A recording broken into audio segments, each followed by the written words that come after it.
Sorry about that. What's the motherfucking deal? Welcome to Sauce Sports. If you're not familiar with Sauce Sports is a Houston, Texas homer network. Meaning we talking all sports, only Houston. My fault. Hadn't used this layout in a while, so some of the settings were a little bit off. But we all good. We ready to go live. So here's the deal, man.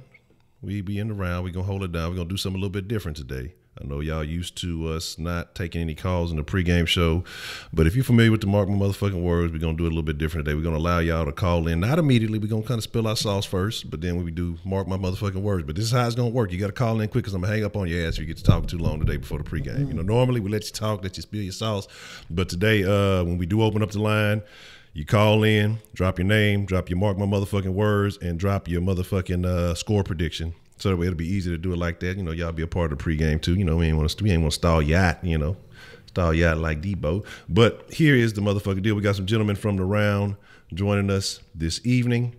And as you see, we have a full house this evening, or this afternoon, whatever the fuck it is. Y'all know what the fuck I'm talking about. Look, if you're on East Coast time, it's some other shit. If you're on our time, it's whatever it is. But who do we have joining us today from the round table? What's up, man? It's Toxic City Tenny for take two on a possible crow. Take two on a possible crow for Bill O'Brien. Already. Oh, man, it's your boy Third Coast Sports TV. Wink in the building once again. How y'all living? We finna go ahead and bust these Jets' ass. Yes, sir. It's Mr. Mute. We'll go down, man. It's your boy Swisher, man. About to get it in. We're about to bust the Jets up. Let's get it. Already. What's going on, y'all? This is your boy Man up here, you know, representing the Texans. I told you every time I do a show, which y'all could be wearing different Texan jerseys today. Already holding it down like POP, you know what I'm talking about? So here is the motherfucking deal. And if you don't know, I'm your host, Ed Honcho, and we about to get into it, man. So first and foremost, we talk about the Jets, and the record is lackluster. You know, they're hurt in a lot of ways. It's not really the most attractive-looking game, and so, excuse me, I know that people are just like, oh, you know, the Texans going to go in there, they're going to roll over the Jets. They're just going to run them over. It's going to be a cakewalk. It's going to be what it is. And I was thinking like that, personally, myself, until a little bit earlier, you know, because you don't want to take any team for granted, man. Anything can happen any given Sunday. We've seen worse upsets. But ultimately, the Texans should come out on top with all things being all things. I mean, everybody would have to come in and just play terrible, meaning nobody ate their Wheaties this morning and just come in this motherfucker looking like a batch of ass. But before we dive all the way into it, man, we got to talk about the most important thing happening in the city of Houston, and that is Sauce Station. We're going to get a quick little roll call in, and then, like I said, we're going to get in it to win it. We're going to talk about this Jets matchup. We're going to talk about the keys to what to look for, keys to victory, you know, what could possibly go right, what could possibly go wrong. And like I say, we're going to talk about the shit. We're going to spill some sauce on it and then crank up the line. So who do we got joining us today in the Sauce Nation roll call? I see Man Up holding down the roll call and the chat and the sauce. Zach, Kahal MC, D Pritch, what's the motherfucking deal? Rigo, Vampire Lord, Kenneth, Beyond a Funny Nigga, what's the motherfucking deal? Jay Dizzle, what's the motherfucking deal? You know I need to hear some Mark My Motherfucking Words from Jay Dizzle before it's all over with. Gustavo, what's the motherfucking deal? Carlos, Shelby, let's see, Chris Post, H-Train, Robbie holding it down, Josh Cooper, Heidi, DeMarcus, Voodoo Child, one half of the greatest moderating couple in all the land, Austin Gaiman, Let's see. Real Swift, what's the motherfucking deal? Always holding it down. D Love, what's the motherfucking deal? Tay Hill. Let's see. Ashmill, appreciate the super saucy super chat love. You say lots of Texas fans in MetLife. Look, they're gonna need some MetLife insurance for us all said and done. H-Town Sports. Scroll down. David, what's the motherfucking deal? ADI, Jason Samuel. Jason Samuel, that's the lame ass Titans fan from like, what kind of Titans fan is rooting for the Colts to win so they can squeeze y'all dumb asses up out the motherfucking mix? Y'all about dumb than a motherfucker. Anyway, ADI Music. Jason Ducey, always good to see you. Honcho Jury, what's the motherfucking deal? White Persuasion might be the man with the most sauce merch in all the land, so I appreciate that love and support. White Persuasion holding it down. Let's see. Kevin Jones, what's the motherfucking deal? Let's see. Make sure I'm trying to get everybody. Dewey Harris, I see you. Beast Mode, man, appreciate the super sauce, super chat. Let's say my favorite Texas pregame show. Love Sauce Nation. Darren Man Up, Tenny and Wink All-Star Cast. Let's get that 10th dub. Yes, sir. Trill Figure, what's the motherfucking deal? Cardi HTX, Adrian Flores, and Dirty South Scout. But like I say, I might miss y'all. I ain't trying to dish y'all. I see Benji. But let's go ahead and get into it, man. You know. So, again, we're going to work ourselves around the round table, man. And like I say, there's a few things that are going on. There's a few things that we have to take a look at, a few things that we have to discuss. When you look at this team, we're going to make some comparisons between, the matchups that are going to be interesting to watch. Let's start with our offense versus their defense, because we had some pieces in, some pieces out, and one of the things that has been concerning me is the situation with Keke Kuti. I know that he is when he finally came in, he kind of missed the first few games, came in, played a couple games, missed a couple of games, came in, played a couple games, missed a couple more games. We're on that another streak of missing games right now. He's only played 6 games this season, and we're going into the 14th game of the year. That doesn't bode well, but again, hamstrings are a tricky injury.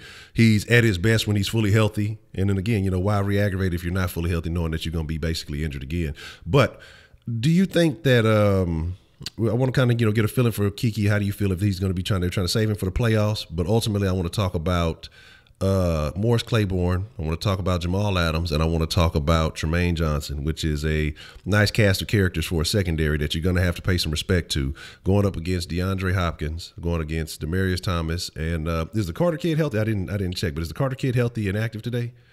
Is he going to be here to play slot? Okay, so going against Carter, we saw Carter. He had some nice moves, but again, kind of new to the situation with the Texans, not new to the slot position, but new to the situation with the Texans, so he may still be learning. But going into another situation with these guys, I want to know your feeling. We'll start with Tenny, man. How do you feel about our offensive weaponry? And, Lamar Miller come out the backfield also, going up against these guys and what they pack in that secondary. And they have a decent front seven, but, they're missing their starting linebacker. He just went out for the rest of the season on, with the suspension. So just kind of looking at our offense versus their defense, our weapons versus their key weapons. How do you feel? Who has the upper hand? And what do the Texans need to do to take advantage of that?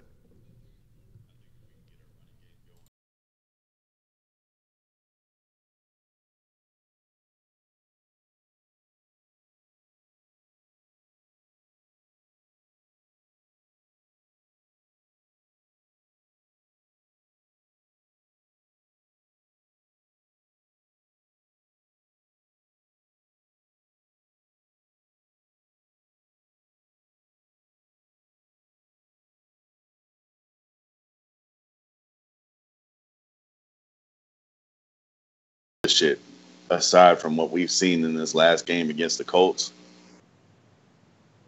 Okay, I got you. I think the run game is going to be essential in defeating the Jets today.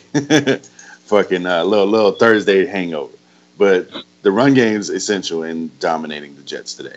Just for the simple fact is that the weather conditions are supposed to be not very fair for a good passing day. So I would expect Darnold and Watson not to put it in the air often. And I think, quite honestly, we just got to take what we can get, especially from Jamal Adams, especially from fucking Tremaine Johnson. I know he's questionable in the game, but I'm pretty sure he's going to start. And Claiborne is out there too. So, it's just going to be really essential for this offensive line to get their swagger back, get back on the groove and start getting Lamar Miller them holes. And I think it starts with Bill O'Brien. Bill O'Brien has to dial up those plays that slide him to the outside. It can start as a run in the middle, but get the line shifting to the left, shifting to the right, especially since they're down their starting linebacker especially since they haven't been good against the run the entire year. It's going to be essential to see our running game come out and have a big day against these guys. And I know Deontay Foreman's not playing today, guys, but remember, he's still coming back from that injury. They're not going to throw him in a situation where he can re-aggravate it or cause another injury. So y'all got to take everything into account. If the weather's really that bad, you don't want to put a player who in his first game back on a field like that where they got a home field advantage. So I expect the focal point to be our run game becoming reestablished. Let's become a little bit more original with it, Bill O'Brien, because I'm not going to have nice words at the end of this if we walk out of here with an L. I can respect that. Trust me, we gonna look. If we come with the L, it's gonna be some smoke in the city. Wink, man, your thoughts? How you feeling, man? What do we have? What's the advantage that the Texans have on offense compared to the Jets on defense? Where can we take advantage of their defense? Man, the running game is going to be essential, but I'm going to go with another avenue, and I'm going to say the tight ends. Tight ends getting involved in this game, man, come on, man. Who the hell, Deron Lee being out? That's major. You can kill them up the seams all game. Go ahead and get them involved. And to piggyback off of what Tenny was saying, and the running backs, I don't know why this team doesn't throw the running backs the ball more. I mean, I feel like I'm going to say it until it actually happens, because when we actually see them throw the ball to the running backs and the tight ends more, it's just opening up everything else around. I mean, a lot of people like to say that, Kiki and Will Fuller, kind of opens everything up, which they do in a sense. But I think getting these tight ends and these running backs involved in the run game is going to be for who's going to be able to guard any of these guys at any point. I mean, I don't see that their linebacking core is pretty weak. You know what I'm saying? And if they still running a 3-4, then it's definitely weak. You know what I'm saying? So I haven't looked at this. When Todd Bowles is known for running a 3-4, because he ran a 3-4 when he was, the DC and with the Cardinals. So if he's running that and if he's still running that with the Jets, then they're possibly doomed, because they're not going to be able to really keep up with any of the guys that we have. Guys are going to be able to make a big play. And it's just the matchups that I really think that needs to be exploited. I mean, it doesn't have to be kind of like how we played in the Dolphins game, but I wouldn't be surprised if we have a similar scheme and we're running plays like how we ran against the Dolphins in this game, because of the matchups that Bill O'Brien can exploit when it comes to him matching up against Todd Bowles. So that's pretty much where I'm going on with it in terms of the offense. And Deshaun Watson is going to be a problem with his legs getting out of the pocket.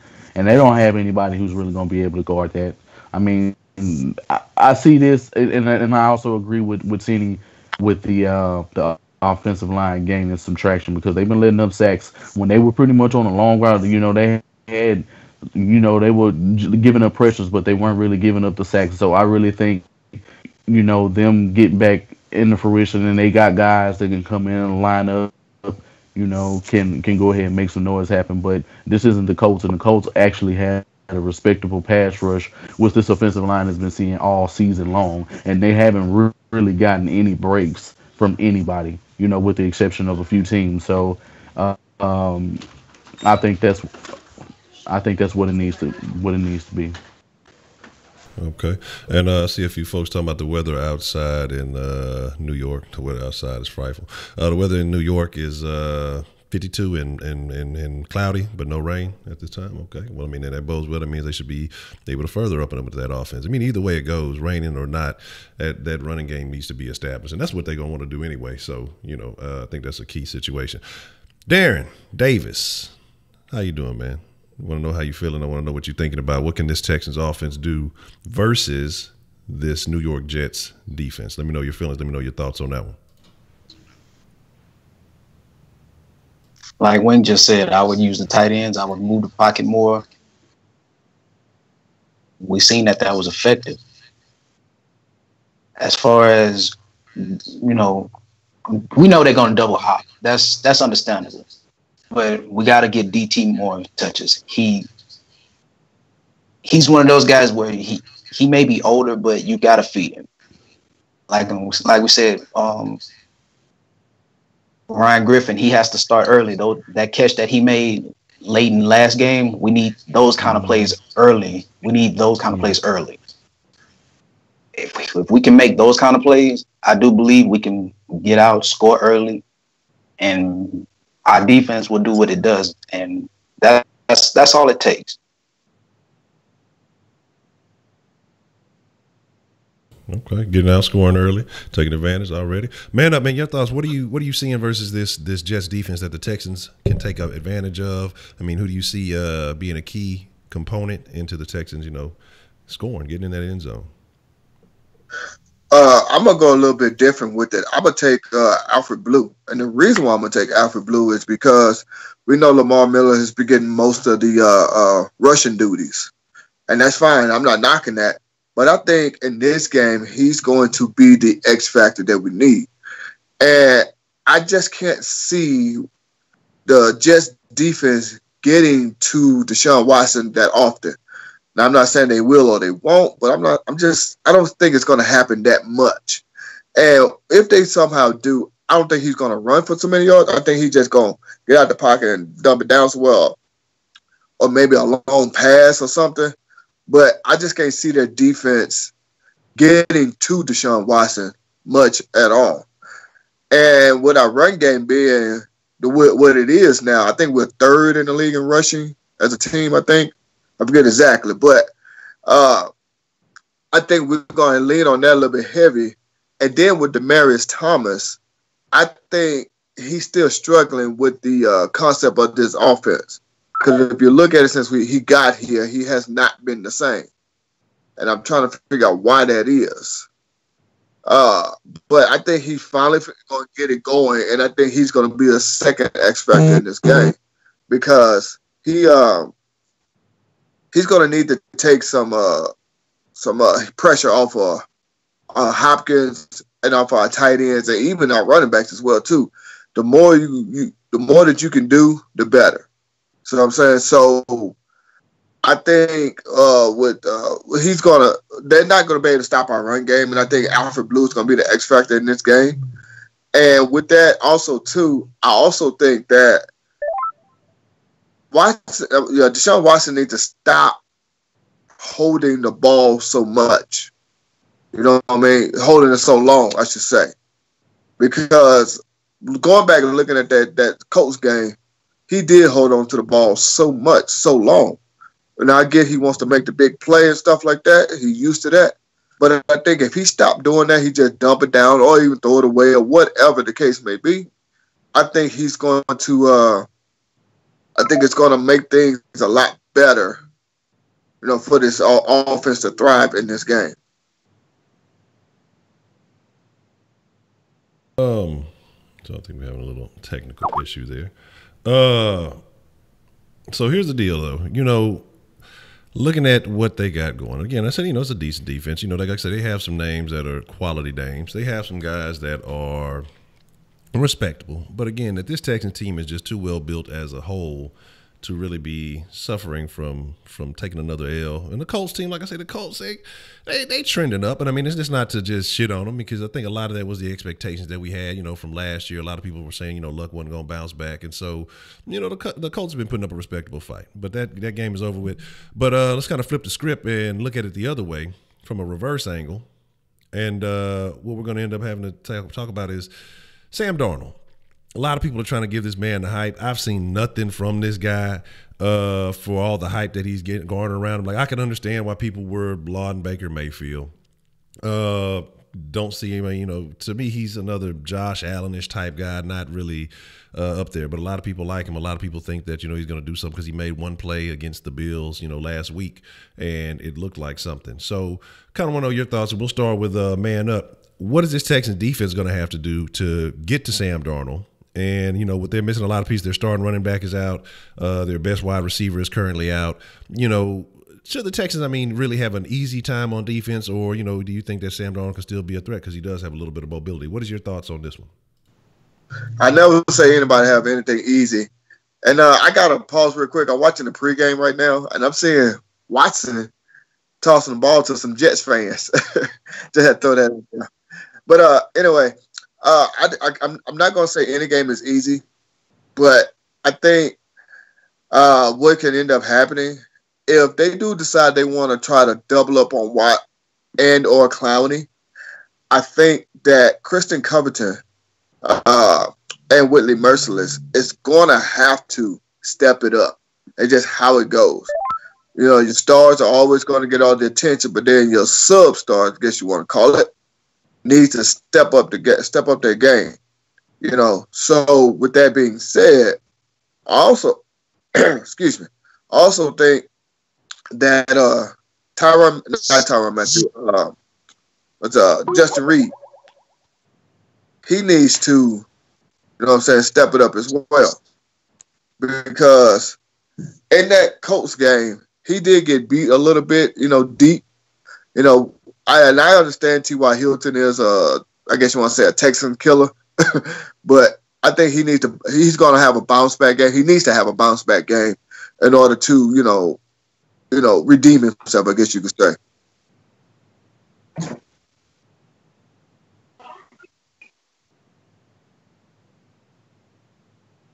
So like that. What are your thoughts here, Darren, on the defense, the Texas defense, and what advantages do they have going against this depleted Jets offense?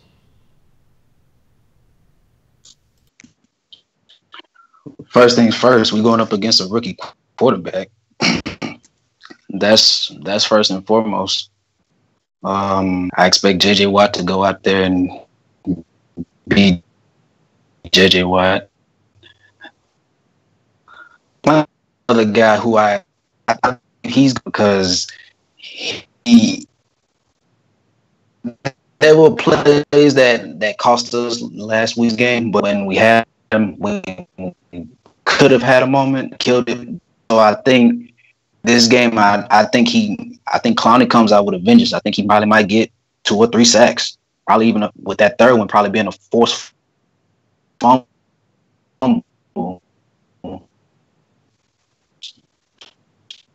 So, you know, and J.Joe's his experience in this game, I think, is really gonna help. I know I've been one of the main people to harp on J.Joe because of his age, and rightfully so. But in this particular game, going up against a rookie quarterback, his age and wisdom and experience could really pay dividends, and I think it could really help us out in the secondary for this game. Wink, man, your thoughts? This Texas defense versus this this Jets offense, man. I mean, there should be several advantages where the Texans should be able to get ahead. So, could you explain for the people some of those where you see the weaknesses in this Jets offense? Well, I mean, they have weaknesses pretty much across the board. Their run game is going to be non-existent. That means we're going to be able to pin our heels back and go ahead and rush the pass for the whole game. I don't want to see any of this cover 2 bullshit. I want to see bump and run. I want to see these dudes pressing the shit out of these dudes on the line. I see no reason why these dudes need to be given any respect, and you want to keep everything in front of you when the fact that you are, you know, older corners and you be able to see the things that these younger guys are doing and you can read their movements, that's going to bode well for J.J. I see a situation where J.J. end up having a pick 6. I won't be surprised at that at all. This is the type of game that he'll get. He's either going to get a deflected pass and catch that on and take it for about 50, 60 yards, or he taking it to the crib. I just see it. The man still got wheels on him. I mean, for him to be 33 years old, the man can still run. You know what I'm saying? It's just certain moves that he bite, you know, that he can bite on more often than not. If he's getting beat, it's on a double move. If we being real, that's the only real move that you have, and you have to be an elite route runner and have elite speed in order to even go over the top to even beat J.J. That's one thing that people, when they talk about J.J., that they don't bring up. It has to be a double move. You have to be an elite route runner, and you have to be elite speed, which is everything that T.Y. Hilton has. Straight line speed, ain't too many dudes just burning J.J., even at 33 years old. Kareem Jackson is going to more than likely end up forcing a fumble, you know what I'm saying, or end up getting to pick his damn self. I wouldn't be surprised if everybody, at least 2 to 3 people in the secondary, don't get a pick or force a fumble or some shit like that. I just see that being the situation, especially if it's a gritty football game and they can't run the ball, and if they see that they can't run the ball as effectively as they want to, they're going to have to pass it.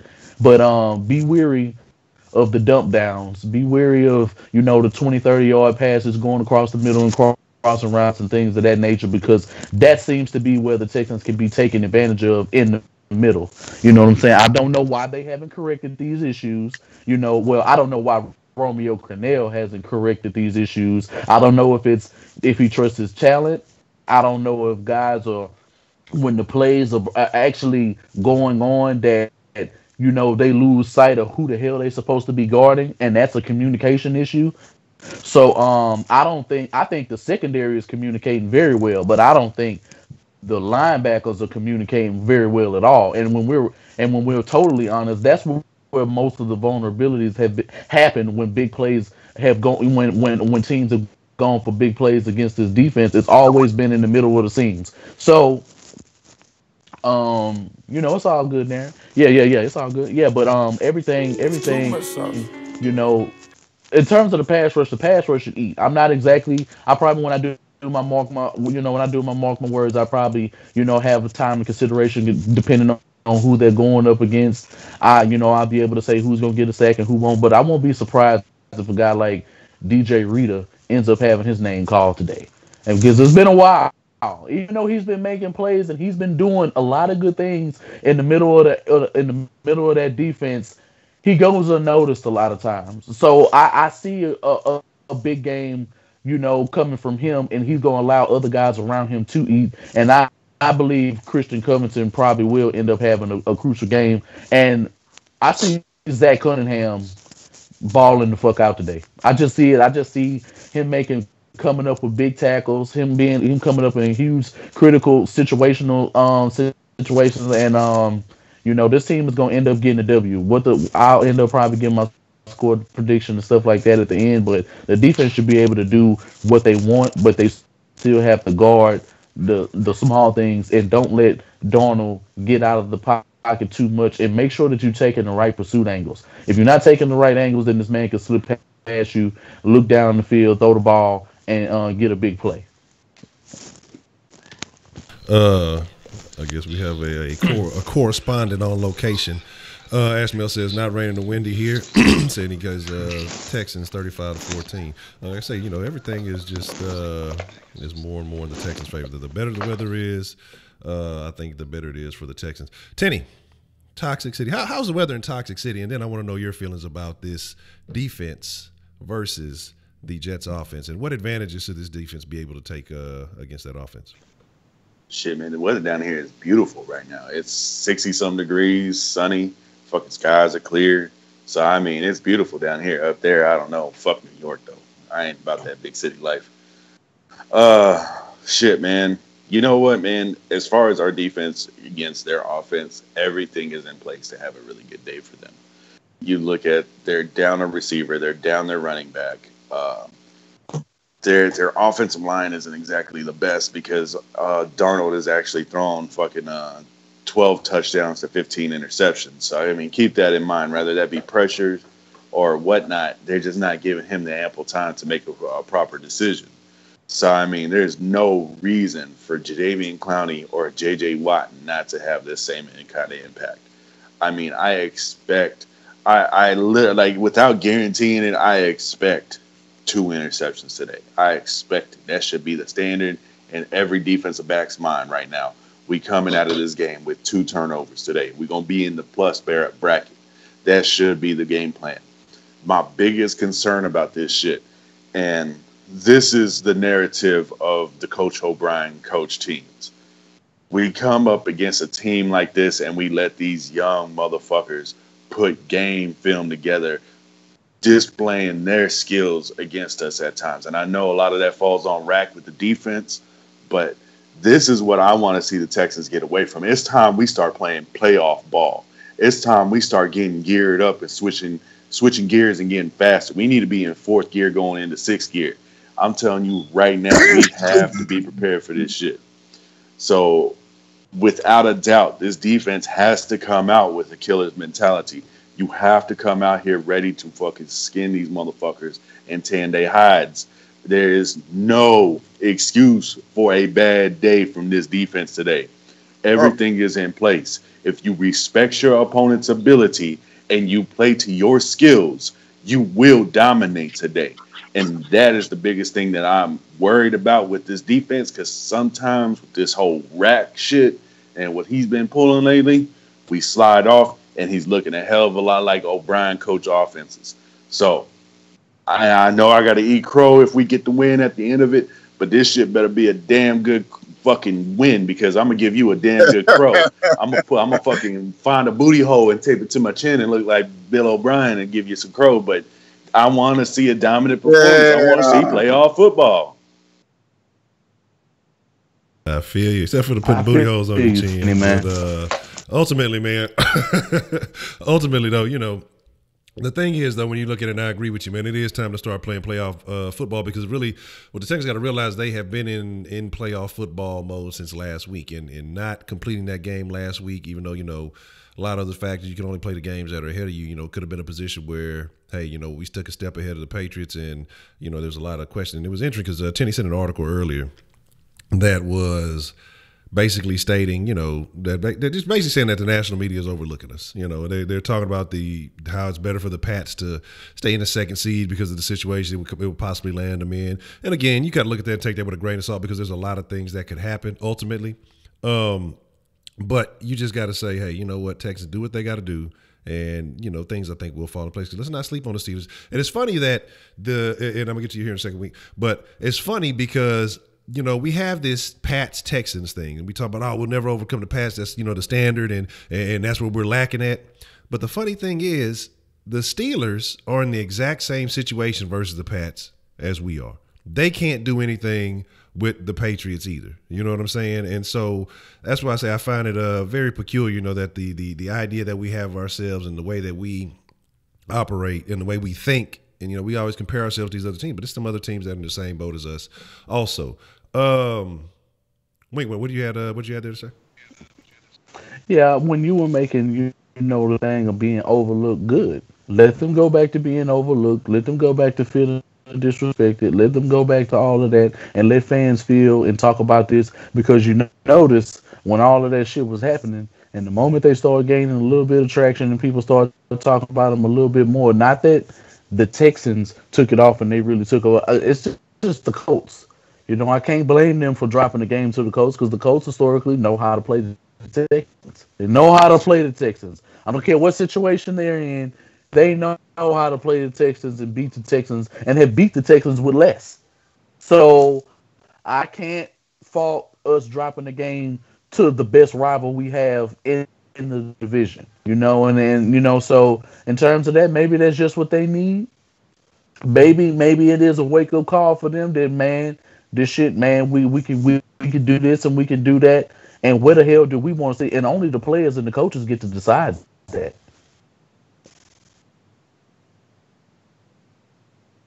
Back in action. Now, a couple of things I want to look at.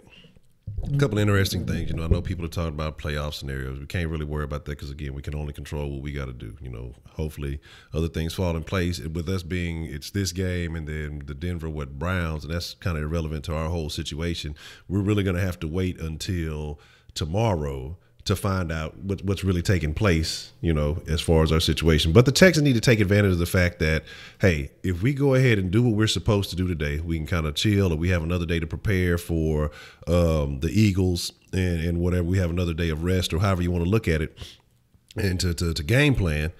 But, you know, we set our standard today, basically. So you go out there and win. Don't worry about what nobody else is fucking doing, because, again, you still got to wait. We still got to, even though it feels like, hey, it's game day for us, I keep having to remember that nobody else is fucking playing football today. It's just us, which is a fucking throw it off ass schedule. I don't know. I wonder. I got a question, okay? I want to know what y'all think. Why do you guys believe that, you know, is there a Saturday game day, unless y'all know the reason? Or do you think that the NFL is trying to test the Saturday market, you know, trying to squeeze in on the NCAA? Or, you know, what is your opinion on that? What you got there, man? Up and we'll work our way back around the circle. I think that you know, like we said before pregame, I said that I think that you know, we have played games on crazy days before. You know, we played on Fridays before and stuff like. Well, probably not us, but you know, NFL games has been on Fridays before and stuff like that before too.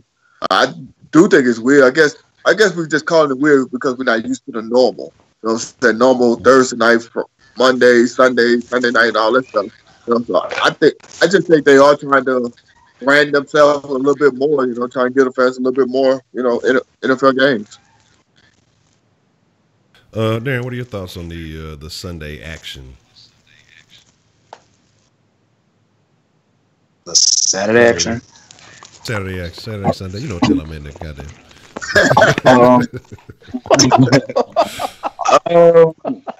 I don't know. I mean, it's like man, I've just said it's the NFL. That's their schedule. I don't like it personally, but I mean, hey, it gives us an extra day to prepare and get preparation for Philly. So I'm all for it. That's really all I got for that. Wink, your thoughts? I mean, on it's not like it's our first Saturday playing. That Bengals night we clinched a couple of years ago. On Saturday night. That was on a Saturday night. When Fat Brandy, missed that fucking field goal. You know what I'm saying, to put us in the situation and we go to the playoffs. I mean, so take it, get it how you live. You know what I'm saying? And it is, a benefit to us that we get that extra day or so, or maybe a couple of days rest. Especially depending on how dominant this game, if they dominate this game, which they should. But you never know sometimes with this football team. It's two sides to the coin. It's this team is Harvey fucking Dent. If you flip the coin the right way, you're gonna get a dominant team. If you get another team, you're gonna have another team that's gonna put you through hell. You know what I'm saying? You don't know. You just hope this shit don't land on tails. Hope the heads is always up, because when they make rational decisions and when they play to the best of their abilities, this team can dominate anybody on any given day. But when that tails flip up, goddamn, bro, they putting you in games they shouldn't be in. They saying this, they saying that. They making you think they putting you as a fan through the fucking ringer.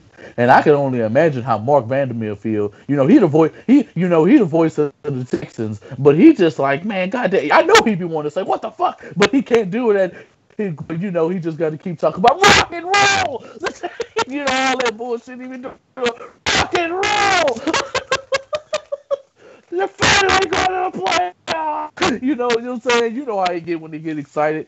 So hey, yeah. It is what it is, man. Hey, that's how. Hey, we just got to keep it kosher, man. Make sure we can control what we control. And as far as the Saturday game shit, man, it's really whatever. I mean, I'm not really gonna complain when football come on. I mean, it is kind of interjecting with fucking college, but at the end of the day, fuck college. It's all about the NFL anyway. Man, I got a question, especially with is rock and roll Texans. Is that not one of the worst little catches? I hate that shit. I mean, like, I like Mark Vandermeer, but I'm gonna be honest, I'm not a fan of that rock and roll shit. Like, come on, man. I mean, like, I like rock and roll music. I'm just not a fan of that line. Like, but I guess once you done stuck with it, you gotta stick with what you got. But Tenny, man, your thoughts, on the Saturday deal, and because I'll be honest, like, after everybody's coming, I want to bring it back around because we always talk about the NFL and player safety and all this other stuff, and then you got to look at the leverage you give other teams when you get that day early to play, and then you get those other days to prepare for the next team, and some little things like that. But I want to know your thoughts about the Saturday shit and why you feel like it happens. I think it's just a money grab. I mean, you think about it, none of the teams are on bye weeks. So you got 16 games to go down on 1 week. You got that Thursday game. That Thursday game is the last Thursday game of the year. Then you get the Monday night game, and you get the Sunday games. So, I mean, if you spread them out, you give yourself some option as far as the business to get a little bit more revenue. So I think that's just what the NFL is doing. They're just finding another day just to work it in at the end of the season, kind of help their revenue pick up, help teams' revenue pick up. I mean, the Houston Texans, KHOU has that black house, so no matter what's going on this Saturday, that game's going to be on. So, I mean, it's just a money move, in my opinion. And as a delegate of the mixed race population, I can speak to about half of what Mark Vandermeer is. Us white people, us half white people, we're not talented enough to put words together to say anything better than rock and roll. Houston Texans, another touchdown. So, I mean, you got to give that man some break. He's white bread on top of white bread with plain jelly, no flavor. So, I mean, you leave that man alone. At least he enunciates his fucking words a little proper. And I mean, of course, it would probably be funny as hell to watch him cuss. So, as a delegate of the mixed race table, I want to throw a little support his way, but at the same time, hey man, let's get a thesaurus your way and find another saying. Man, look, when the Texans win the Super Bowl, that's when you're He gonna need to stop Vandermeer hanging around curse. Drew Doherty. That's when he gonna let it loose. Fuck yeah!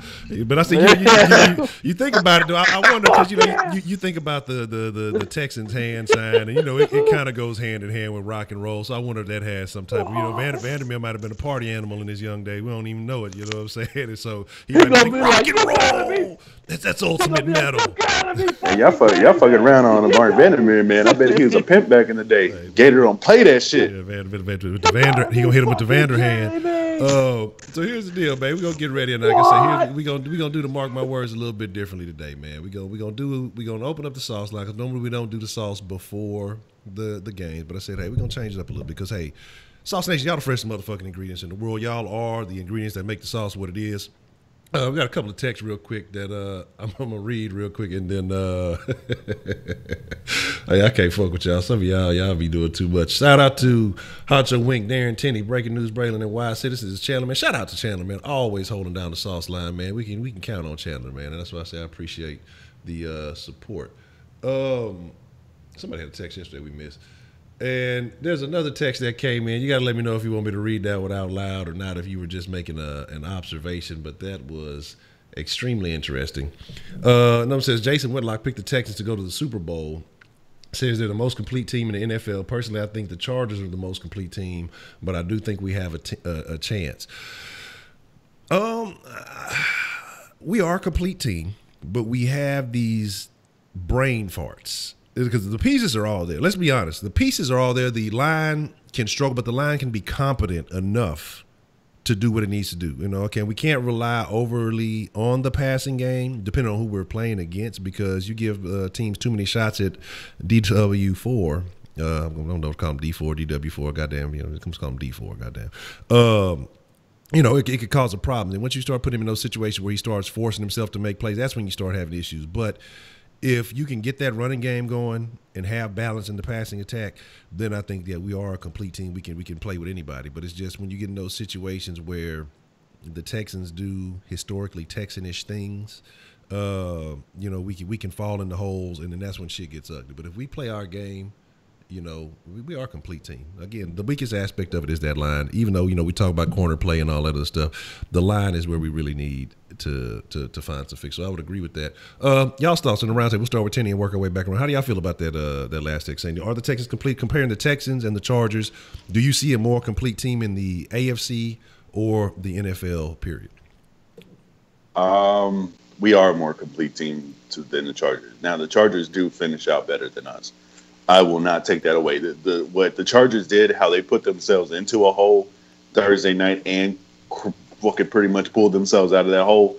I mean, absolutely 100%. They do know how to close out better than us. But right now, the Chargers are going through injuries, and so were the Chiefs. I mean, I didn't even know Spencer Ware was out until I saw that Stephen A. Smith video. Yeah. So I mean, that was later in the day when I was done with work. So I mean, his old doofus ass sitting there saying that. I mean, I learned something I didn't know, but I mean, you got to think about how differently that game could have been for the Chargers if the Chiefs could have just controlled the clock a little bit on the ground, and that could have hurt them. And quite honestly, I mean, the Patriots actually had a better run game than we do right now, but we have a better overall defensive gameplay than the Patriots have right now.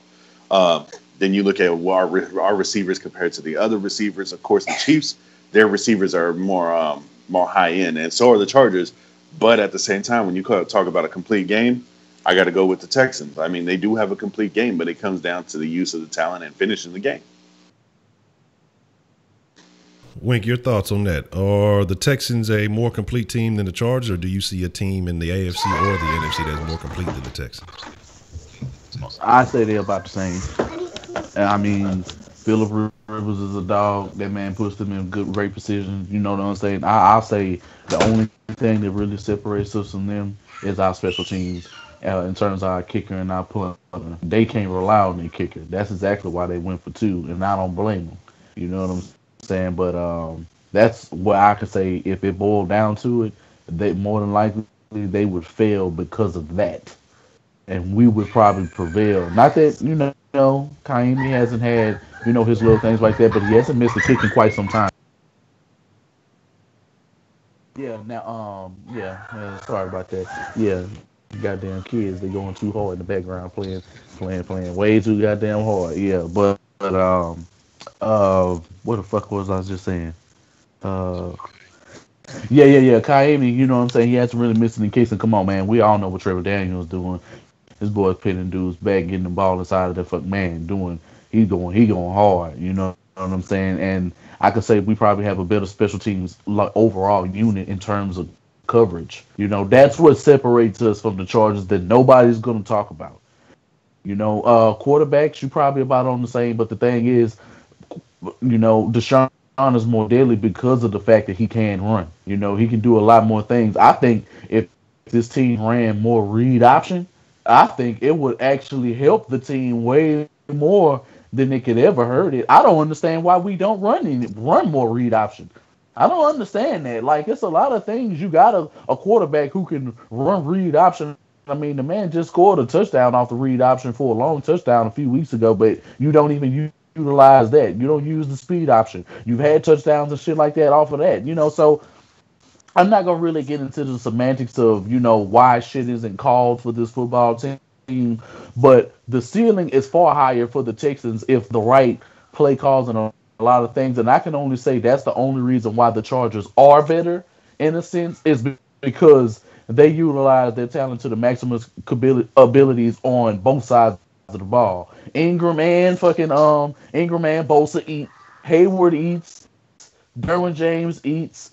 All of these guys that they got eats. The only real vulnerabilities, we have a better linebacking core than they do across the board. Like, their linebacking core and our D-line across the board is killing their D-line, because if you take away a few pieces and if the back end wasn't able to play the way that it to the level that it's been playing for the last 3 years, then you honestly have a situation where you could say they're the better team. But when but they got receivers that can show up, man. Travis Benjamin been showing up. Gates shows up. Hunter Henry had if he would have been playing, he was showing up. Melvin Gordon was balling his ass off. You know what I'm saying? Like, it seemed like every other week he was getting a fucking team of the week card on Mutt. Like, he was always getting an upgrade. Like, I'm like, God damn, how many fucking Melvin Gordon cards is there gonna be? You know what I'm saying? But it is what it is, man. They're a phenomenal football team, and they deserve to be in the position that we're in, and we deserve to be in the position that we're in. We just got a few kinks to work out, from the top to the bottom, and once we get everything meshed out, we'll be an unstoppable football team for the foreseeable future. Okay.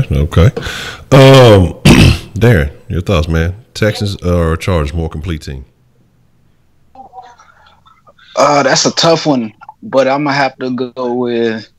Matter of fact, I'm gonna say they neck and neck, because with Watson, you have his young ability, and like I said, our offensive line it sputters at times.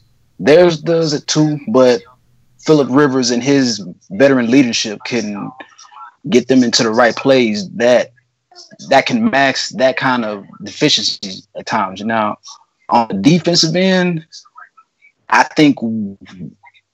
honestly do think we are far more superior than they are on defense. Now, don't get me wrong. I respect Melvin Ingram. I respect Joey Bosa. But again, for those two players that I just named, we have J.J. Watt and Jadeveon Clowney. And I haven't even mentioned Whitney Merciless or Duke Ejiofor, who I have yet to see, who I'm waiting to see.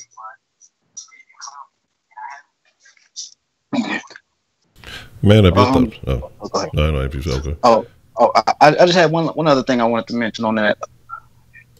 I know for this Jets game, if something were to happen to their rookie quarterback, seeing as how we struggle for some odd reason with backup quarterbacks, I don't want to. I really hope that shit don't happen today, man. Yeah, McCown is trash. We're gonna get back to the subject at hand. Motherfucker, McCown is hot garbage, dog. He worse than he bottom of the barrel. There's guys like that got jobs and that boy Cap. Like, regardless of how you feel about it, like, that's why you can't argue that is they not pushing that boy out, because you got guys like McCown and Gabbard, people that the coaches don't even want to put these guys in the fucking game, and they have jobs. Man, look, I'm just saying, McCown is hot trash. But I feel, you know, we do have some reason motherfucking backups come in and just start playing like fucking Brady's, and then motherfuckers look like Montana Look like and Slaughter. shit, that bitch start looking like all-time greats. But, you know, it is what it is. Man up, man, your thoughts? Who's a more complete team, Chargers or Texans? Well, I'm gonna say this here. I think it's the Chargers, and let me explain why I'm saying that. At this point right now, we're dealing with too many injuries, so I can't say we're a complete team because of our injuries. You know, especially with Will Fuller out, I can't say his name right, but he keeps going in and out. Our offensive lineman, you know, dang, I can't think of his name right now. He keeps going in and out as well too. So I can't really say that we're so complete with all the injuries. Now, if we didn't have all these injuries, I would say we're more complete. I would say we're more dominant as well too. You know what I'm saying? I would say we're way better team. But because of these injuries, it's kind of hard to say that, you know, because you got to be on, like you always say, your health is your wealth. And you got to be on the field, you know what I'm saying, to play the games. That's what you're getting paid for. So, but if all that was never in play, then I'm gonna say hands down the Texans are more complete. Because didn't they just get back Joey Bosa, if I'm not mistaken? They just got him back, and they are playing a little bit better with him back on the field. So that's why I'm saying it's kind of hard to say because of our injuries. Now, hopefully, it would get a little feedback. But I got some little echo going there. Oh, okay. But yeah, other than that, man, if that was not the case, then yeah, I would say the Texans are more complete because I say we're a better run team than them, and then like Wing said, I think we're a better special teams team than them as well too. So, but because of that, it's kind of hard for me to say. Let me put it like that.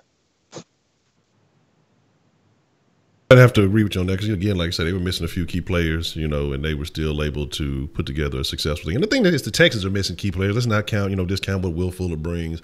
Let's not discount what we've seen from Kuti. And I think that it's going to be interesting to see what they do with Demaryius's contract next year because I think he's due $14 million.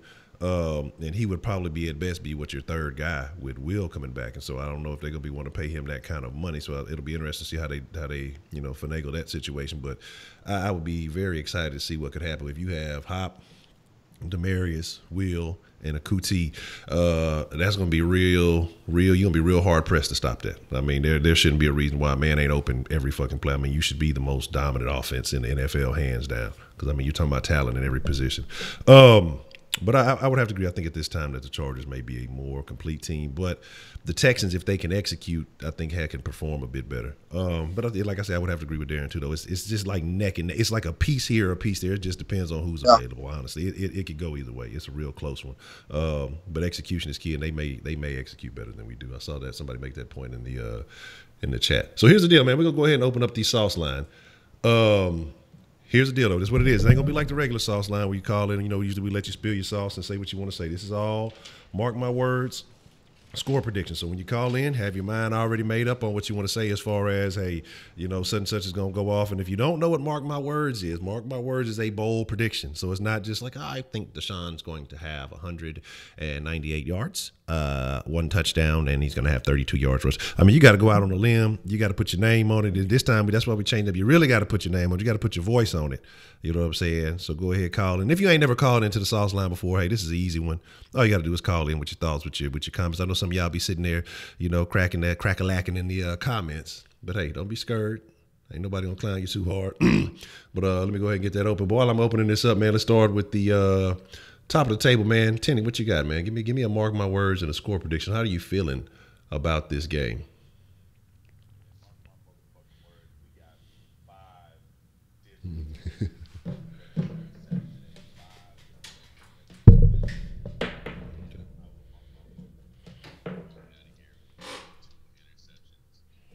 Okay. 2 INTs and 5 registered sacks. Okay. Oh, man, hold on. I got to read this one comment before we got into the conversation. There was a good comment, actually, 2 real quick ones. But we're going to open up the line. Give me a second as I'm getting everything together, getting the proper headgear in.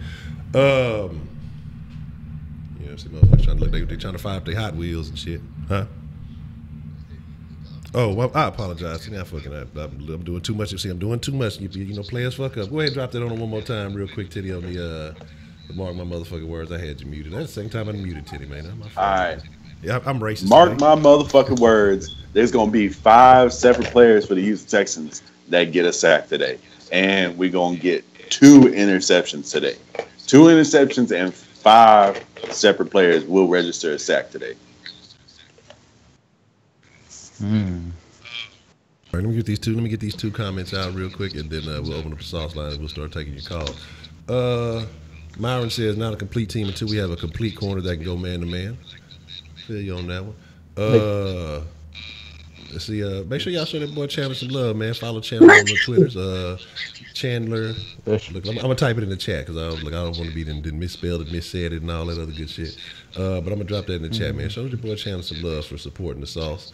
Let's see. We got one call coming in. Let me. I'm gonna take that in just a second because I got to get to this last comment. I'm gonna shut you down real quick, but. Hold on, I gotta get this last comment in, man. And let's see if y'all can figure out who said this one. It says, Wink looked like a New York nigga. I bet he got a closet full of Yankee fitteds, bubble jackets, Timberland boots, and life-size slingshots.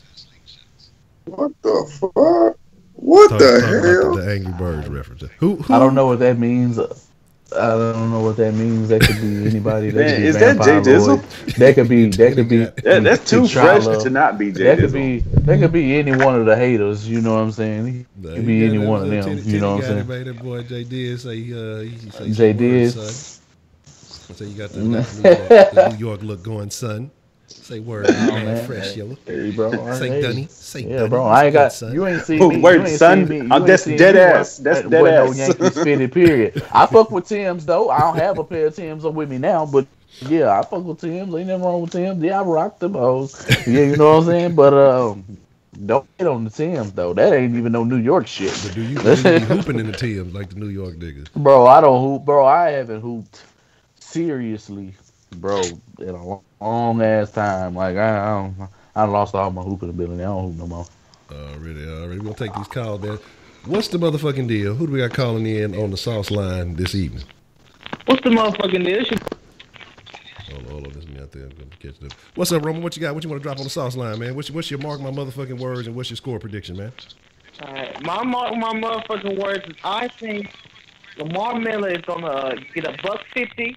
I think he's gonna have 2 touchdowns. That's my motherfucking word. I think the Jets, they ain't got no goddamn run defense. I mean, it's fucking trash. So I watched a couple of the Jets games that came on CBS, and it ain't nothing special. So I think Lamar Miller and Blue both have good. I think both of them. I think Lamar have 2. I can even see Alfred have 1. I see them 2 having a monster ass game, and I can see us doing good today. So that's my motherfucking word. Shout out to the round table. I'm gonna let other people go. All right. I appreciate you calling in, Roman. All right. Already. All right. Okay, we got Tenny. Wink, man, what you got? What's your walk my motherfucking words, man?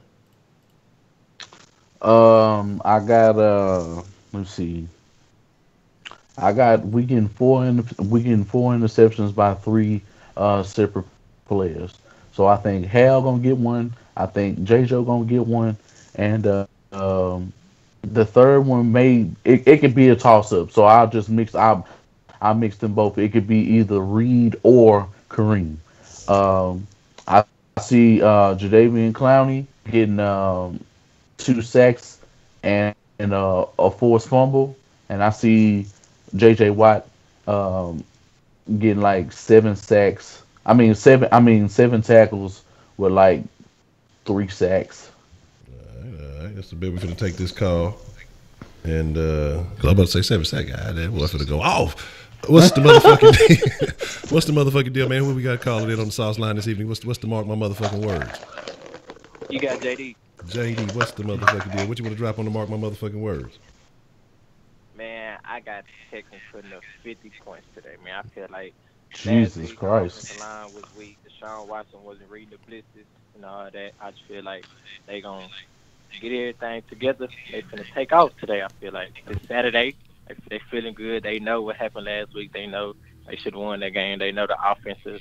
They wasn't doing what they supposed to do. I feel like this week they get everything right, and they just go full blast mode on the Jets. Take off on their ass. Okay, how many points you think the Jets gonna put up? Like 52, 53. You say the Jets gonna put up 52? Nah, the Texans. But how many you think the Jets gonna put up? Oh, probably like 20, 14. Okay. But yeah, about 2014. That's if Sharice Wright play. I don't. All right, that's a bet, man. Appreciate it, JD. Already, so we talking about 50. You say 50 points, so to about 14 to 20, man. That shit. We looking in Titans territory. Y'all know some of y'all Titans fans lurking in the comments. So yeah, I threw a little slick shot on y'all. Darren, man, what you got for the mark my motherfucking words, man? What you dropping on that one? Man, mark my words. Watson goes for 400 yards. He's going to airing it out today. I mean, airing it out, and it's not only is he going to pick up the big plays downfield, but I think Bill O'Brien finally listens to that little butt chin, that little brain that's right here. You know what I'm saying? And start actually utilizing our running backs out of the backfield as far as receiving weapons. I can see us running more screens to the running backs, which we should. As far as our tight ends, I can see us getting them involved. Of course, they're gonna double team me, but we good. So he gonna do what he do, and it's just about to be it's about to look like a Saturday. It's about to look like a college game because Watson is gonna go fucking ballistic.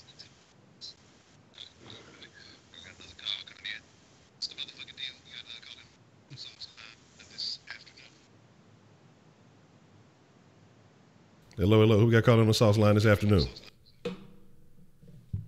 Josh again, man. Okay, my fault. That was my fault. Okay. Josh, what you want to drop on the sauce line, man? What's your mark my motherfucking words and score prediction? All right, man. But I see this one.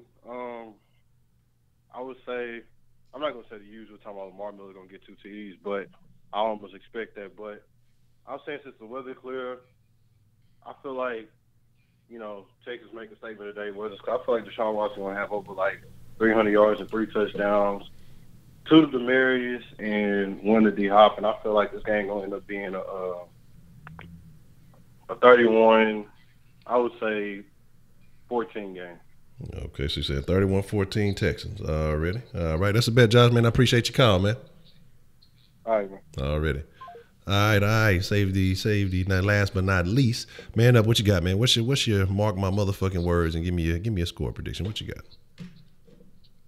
All right. First, I'm gonna go with my score prediction. I think this score is going to be 45-14, and I also think, mark my words, I think Watt is gonna have 5 sacks himself. Woo! I got a drink.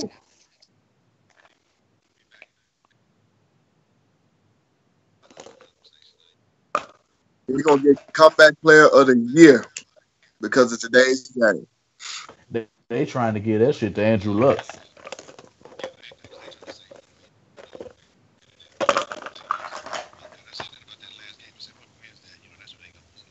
Mm-hmm.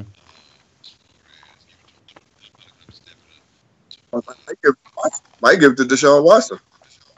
He going to have to give it like 20 sacks. He going to have to get like 18, 19 sacks. Close to 20 sacks or 20 sacks to do that again. Yeah, that's what I see. I don't see him getting it if he don't do that.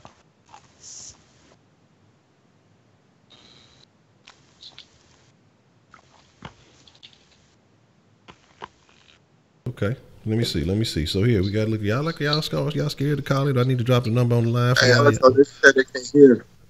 They said they can't hear, Honcho. Okay, let me see. I probably was muted for a second. Yeah, we're gonna need y'all to get y'all's nuts at your wife's purse. We're gonna need y'all to get on the phone. Come on, man. Take advantage. Yeah, why the phone ain't ringing off the goddamn hook? Like y'all claim y'all fuck with the sauce, but y'all scared to call in. What kind of fuck shit is that? God damn, man. God damn. I bet they ain't even hit the like button, Honcho. I bet they ain't even hit the like button. How many people you got in here right now? How many likes you got? We gonna see how many people fucking with us. For real. You know what? Since we got them in here, why did these bitch ass Titan fans fucking gonna call in? Since y'all want to come scrub up. Somebody, let's see what we got. Let's see what we got. What's the motherfucking deal? Who we got calling on the sauce line this evening? It's Jay Dizzle. What's up? Jay Dizzle. What's the motherfucking deal, man? What's your score prediction? You mark my motherfucking words, man. My score prediction is 16 Texas. I think we just squeak by on this one. I'm really not confident in us right now. I think that what happened last week is going to continue a little bit this week, even against a lesser opponent. Just don't have much faith in certain people. Okay. I mark my motherfucking words is that every single person in the round tables mark my motherfucking words will not come to fruition. That's what I got. Damn. God damn. Then just salted on everybody. God damn. Okay. All right. That's cold. Well, that's fucked up, man. I thought we was cool, man. So you saying I wouldn't be surprised though. Mark my motherfucking words won't come true. Ain't that? You know what? That's fucked up. I'm cool. My feelings hurt. I ain't even gave my mark my motherfucking words yet. My feelings hurt. What's the motherfucking deal, man? Who we got calling in on the sauce line, man? Oh, it's your boy Roman again. I know I'm calling again, but I forgot to give you my my score prediction. All right, what you got? I think the score is going to be. I can see a 30-14 game. I can see Houston going off. So I can see like I forgot who said that. I don't know. It was Man Up or Wink. Somebody said 400 yards. I could possibly see that happen. I still see Lamar. I think it was Darren. Yeah, that was Darren. I don't see us going even in their house. I see us having a good game. So that's all I had to say. Like I say, what's up to the round table? And I think we're going to win today. So that's all I got to say. Already, man. Appreciate the call, Robert. All right. I have a question. Do Wink and Darren have the same cup? Yeah, I saw that too. It look like y'all sipping at the same cup. What kind of cup you got over there, Darren? Y'all look like y'all sipping at the same kind of cup, man. You know? Damn near. Wow. You just got both Christmas themed cups. I say they damn near look like the same cup. What's the motherfucker? I thought it was the same one for a second. Who we got calling into the sauce line this evening? Or this this is Kenneth. Anybody could have called, but Kenneth. God damn. Kenneth, what's your motherfucking mark my motherfucking words and your score prediction, man?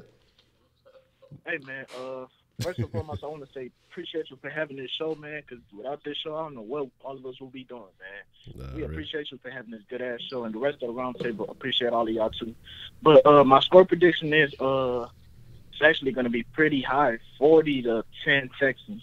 Okay. I feel like, we're going to run that bitch up, and another, my word is going to be the Texans walk away with no injuries on both sides of the ball and on special teams, so that's going to be one of them. Oh, and the second one is going to be DeAndre Hopkins walks away here with 3 touchdowns today. Okay.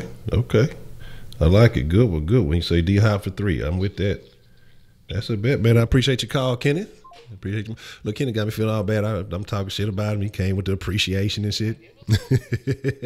Nah, I'm going to run back and grab those from me because I need a prediction from Tenny. I need a prediction from Wink, and I need one from Darren. So, Tenny, what you got on the score prediction, man?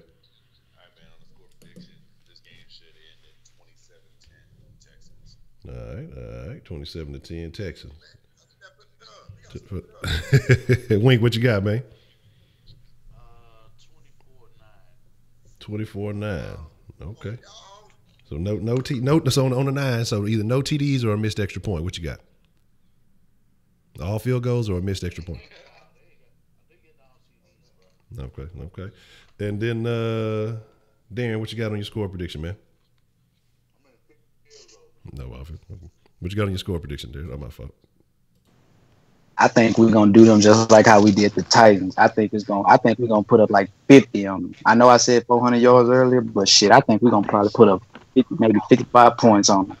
And that's we're probably gonna get 21 points from offense, and we're probably gonna get a couple pick sixes, forced fumbles, probably get scoop and score for a touchdown.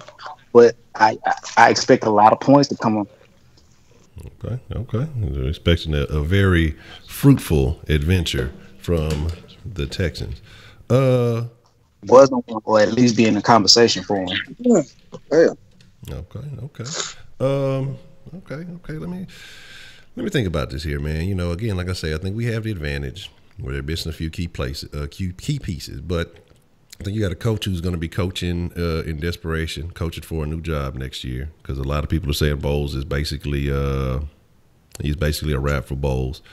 So he's definitely going to be auditioning for a new job. You got a running back who's going to be out there trying to play for a starting position in what's his name? I think what is it, McGuire? I think is they backup guy. You're going to have you got a receiver out there. He's going to want to make a name for himself as a chance to being a number one in Anderson. And he's got a little juice to him. Yeah, Ultimately, though, I don't think all these guys are going to be equivalent. I mean, it's just too many pieces that are not ready. Basically, you're out there playing with house money. So, you know, and then we still got a little bit of a bad taste from because who was that did Cushion bad a few years back? Who was it? Wasn't Mango? Who was that did him bad? Fucking old line. It was Mango. I forgot who it was. It wasn't Nick Man. It wasn't Mango because Mango was a center. Nah, it was Mango because he came back off the line on his ass. It was the Mango, the white boy with the long hair, right? The long, yeah. That's Mango. That's the one that did it. Okay. I thought Nick Mango retired. I thought he retired. I don't know, but I mean that was. I could have swore he retired.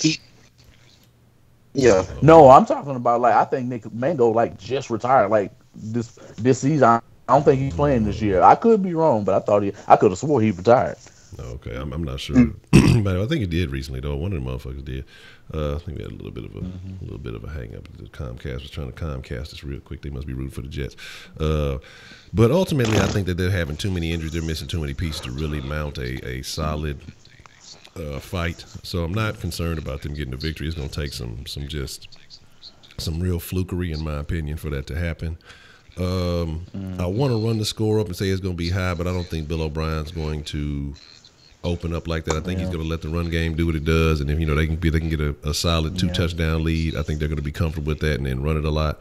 So I'll probably go somewhere in the range of, but I expect a defensive touchdown. So I'm gonna go somewhere in the range of I'm gonna go 31 to.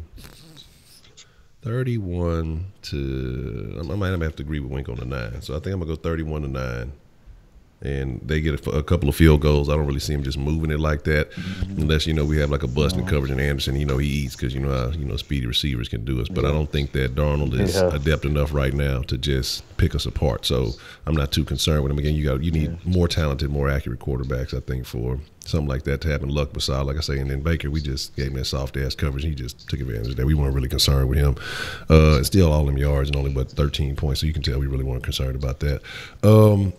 I just don't see Darnold doing it. I know he has some mobility. I think the Texans get smart. I think they keep contained, so I don't think he's going to really be doing anything outstanding outside of the pocket. Other thing too. I'm sorry. I think Whitley Merciless just should be a spy on Sam Darnold just in case he do take off running. Yeah, they need to do something on boy Merciless. Look, let they fucking him over, man. That's what I'm saying. I think it's going to be interesting to see what happens. So I want to know how y'all feel, man. Let me get my motherfucking words real quick, and then I got a question for y'all, and then we'll get ready to start wrapping up because I know the game's going to be live here in just a second. I'm gonna say that Deshaun Watson puts up 3 1/4. You know what I'm saying? I say 3 1/4. I ain't gonna go too much, but just kind of get back above that 300 mark. It's been a little bit since he's done that with no INTs. So I think he plays a clean game, especially with a solid secondary that they have out there. I think that Hop comes down with 2. I think if the Carter kid's playing, I think he's gonna pull up with 1. And then I said we're gonna have a defensive touchdown. So I'm gonna say. I said Darnold, he's not that good. I'm saying J-Joe come out with that hoe. J-Joe with the defensive touchdown, but I feel like we come out with 3 picks. And so I would say J-Joe, Reed, and K-Jack thrives on young rookies. He does. So I'll give those 3. I think those 3 will come out with the picks. But ultimately, Mom, here's my question, man. Say that this Texans team gets into the conversation. We get into the playoffs, and ultimately we put up a great performance offensively, and it comes down to us having some struggles on defense. Say it's the opposite of the Patriots situation from a few years back when the defense played outstanding, and then 17 played decent the first half, and then just kind of fucked it up in the second half. What if it's a reverse of that? Do you see them bringing back Cornell, or do you think that – because, right now it's a top 10 defense, but if it doesn't perform up to par in the playoffs, and we've seen a lot of suspect stuff from Cornell, and I'm not trying to paint it as a negative on him, but I just want to know y'all's personal feelings, and we'll get that I'm just going to throw that out there, and then we'll answer that, and then we'll get ready to wrap it up. But how do y'all feel? Do y'all see Cornell coming back if it falls in the playoffs on the defense? I think what they'll end up doing, they're going to assess the numbers, and they're going to assess the amount of talent that he had throughout the season. And I think they're going to end up taking into consideration. I think Brian Gaine is really the one who's going to have to take into consideration how are these players being used on this football team? Because are we using them to the best of their abilities, or are they able to just pass that to get some things here to make it look exciting? But it's not always playing like that consistently. If I'm Brian Gaine, that's along the lines that I'm going, and why not get younger? Because the league is getting younger and younger and younger. Why not have a new defensive mind, or somebody who's going to use this team to its capabilities, from the front to the back end? And although I have extreme love for Romeo Cornell, his defense is still legit. You top 5. You might as well say they the 5th. You might as well say they're the number 5 defense. Because they are 5th in scoring. And most people, most legitimate football fans, when they base defenses, they always base it off of not so much the overall yardage that you give up, but it's about the points, because those are the defenses, when it boils down to it, that get the major wins when they count anyway. So you can give up yards, but I think it's also a detriment to this football team by giving up so many yards with legitimate quarterbacks that you give them too many chances to score.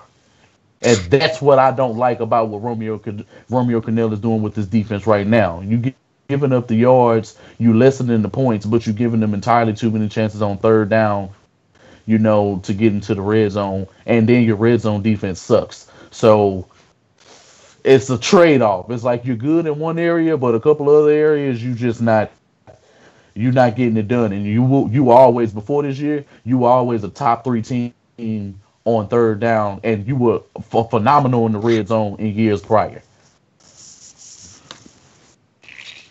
Anybody else got opinions on that? How y'all feel about does Cornell come back if it ends up falling down? If the playoff loss, if we go to the playoff, I'm not wishing a playoff loss. We won't want to go all the way. But if it came down to it and a playoff loss happened because of the defense, do you see them having to reevaluate his whole situation? And what Wink said, I agree with when he was talking about looking at the talent. And for the most part, he's had the talent here. We haven't taken the major losses like last year. So, and then you've seen guys that even last year weren't performing, but have stepped up significantly this year, and still, you're still seeing some of this stuff happen. So, how do y'all feel about that? If it's because of the cornerbacks, no, I don't see him being replaced. I see him retaining them. If it's because he can't get the defensive line coach in line and get Clowney and Watt going in a game like that, then yeah, I could see them wanting to replace him. Because, it starts at the top with leadership. You got to be able to instill that kind of mentality. Okay. All right. I think he's going to come back next year because, we are top. I believe it's top 5 defense. I got to look at it again. I'm not 100% sure. But I also think that, with some key injuries and people been shuffled around so much, it's kind of hard to maintain everything. So I think we're going to get this going. And what is Timmy doing? It's game time. Yeah, that's that crow preparation. We finna get that 10, baby. Let's go. Oh shit! Yeah, go get your night for Kenny. Kenny, get your night for. My ass on into the room.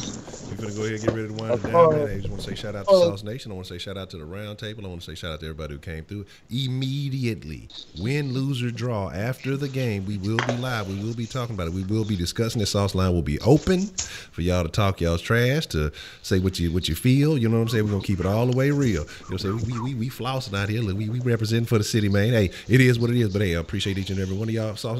Round table, y'all got anything y'all want to say real quick before we jump out of here? Yeah, I got one thing to say. The Jets are finna go and see multiple colors. That's why I'm wearing this multiple color DeAndre Hopkins jersey. Finna make it happen today, baby. Already. Man, I'm just ready for the post game. Already. What you got, mate? Let's go, baby. We got this, man. Shout out to my boy Dorian and the Chargers for handling business against the Chiefs. Let's go, baby. Let's get this win. I don't mind crowing on this bitch, but let's get it. Already. Man, let's go out and get us another dub. That's how we're going to do these Jets. Grenade action. Already. Hey, with that being said, man, appreciate each and every one of y'all, Sauce Nation. But again, like I say, we're going to be here immediately after the game. Chuck with the deuce. Y'all be cool like y'all be cool. Most of all, y'all stay saucy. Hey, we out.